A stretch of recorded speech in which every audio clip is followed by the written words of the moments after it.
40 ans après, les entretiens sont très vivants, non seulement sur le plan économique, sur le plan scientifique, mais également sur le plan culturel et humain.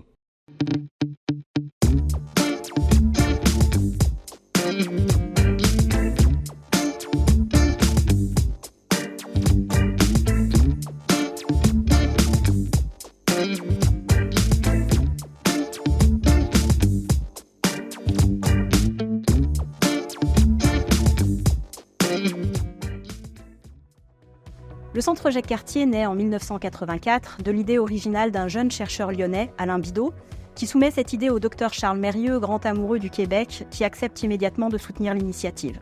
Il en deviendra d'ailleurs le premier président. Il lui succéderont de grandes personnalités des deux territoires, Raymond Barre en 2001, Pierre-Marc Johnson en 2008, Daniel Coderre en 2017 et enfin Bernard Sinoux en 2021. En 1987 sont créés les premiers entretiens Jacques-Cartier. Ils deviendront au fil des années le rendez-vous annuel de la communauté et des acteurs du Centre Jacques-Cartier. En 2014, celui-ci opère un rapprochement avec le monde des affaires, mandat qui est donné au nouveau directeur général Frédéric Bove. Et c'est à cette époque que sont créés plusieurs événements de rassemblement de la communauté économique. En 2020, face à la pandémie mondiale, Nathalie Hamel, nouvelle directrice générale, organise les premiers entretiens 100% digitaux. Depuis 2022, nous nous attachons à développer les communautés sectorielles transatlantiques et à impliquer la jeunesse et la relève dans les activités du Centre Jacques-Cartier. Le legs du Centre Jacques-Cartier, c'est le pont.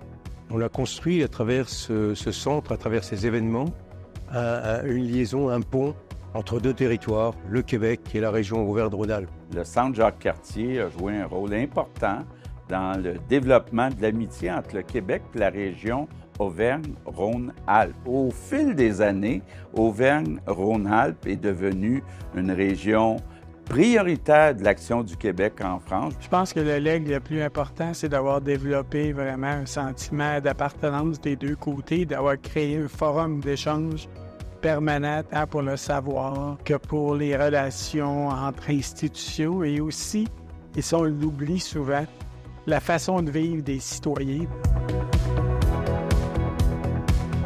La force de la rencontre, qu'elle soit des milieux économiques, institutionnels, académiques ou encore entrepreneuriaux, s'enrichit année après année, de part et d'autre de l'Atlantique, en appréhendant les nouvelles problématiques, qu'elles soient liées à l'intelligence artificielle, au numérique, au climat bien évidemment, mais aussi avec la responsabilité sociale de nos entités. Ils se sont développés dans un contexte de partage de connaissances en langue française, dans des domaines de pointe de la science, en culture, en préoccupations reliées à la santé, en préoccupations reliées à l'urbanisme, à l'environnement et une série d'autres thématiques qui intéressent tout le monde.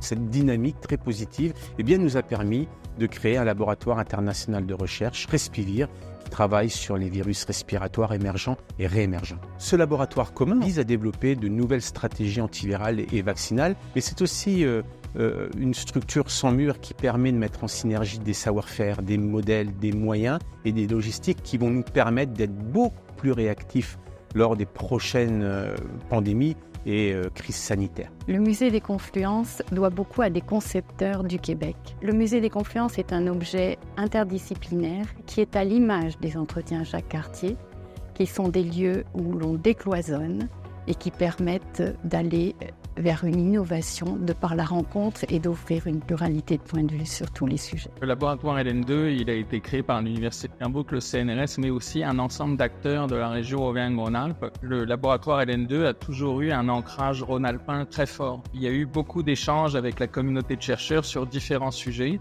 Et à ce niveau-là, la relation avec le Centre Jacques-Cartier a été naturellement très positive puisqu'on a régulièrement utilisé l'opportunité des colloques associés aux entretiens Jacques-Cartier pour pouvoir connecter avec notre communauté. Mais le laboratoire a aussi aidé de la mobilité entrepreneuriale. Ça a permis notamment en 2016 à plusieurs startups de Sherbrooke de pouvoir venir dans le cadre des entretiens Jacques-Cartier dans la région Auvergne-Rhône-Alpes. Ces entretiens ont débouché sur plusieurs partenariats stratégiques. On a formé des liens en économie, en transition énergétique, en sciences, en innovation.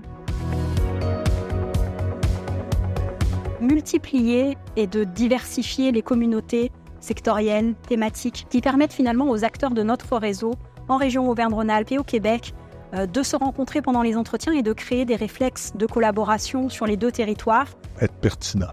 Et être pertinent pour les entretiens Jacques Cartier dans les années à venir, c'est de réserver une très grande place aux réflexions autour de l'intelligence artificielle. Nourrir les problématiques d'aujourd'hui pour anticiper celles de demain, le tout avec un réseau de partenaires franco-québécois formidable.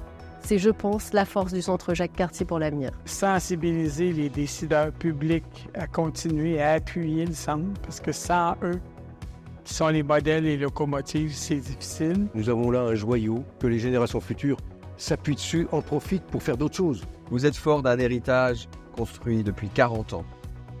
À vous, au travers de votre engagement, de le faire vivre, de relever les défis ensemble, de créer des ponts entre nos territoires, pour que nous puissions construire un avenir désirable, écologiquement soutenable et plus solidaire. 40 ans de lien entre Montréal et la métropole de Lyon, c'est précieux pour nos collectivités, pour nos entreprises, pour notre économie.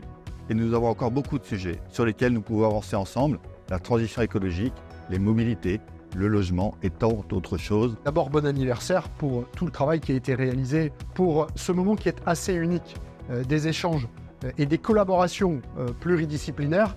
Je crois quelque chose d'assez rare, où nous sommes en capacité de réunir le monde académique, le monde économique et celui de nos collectivités, et dans un moment où toujours il faut continuer de nous battre pour promouvoir la francophonie.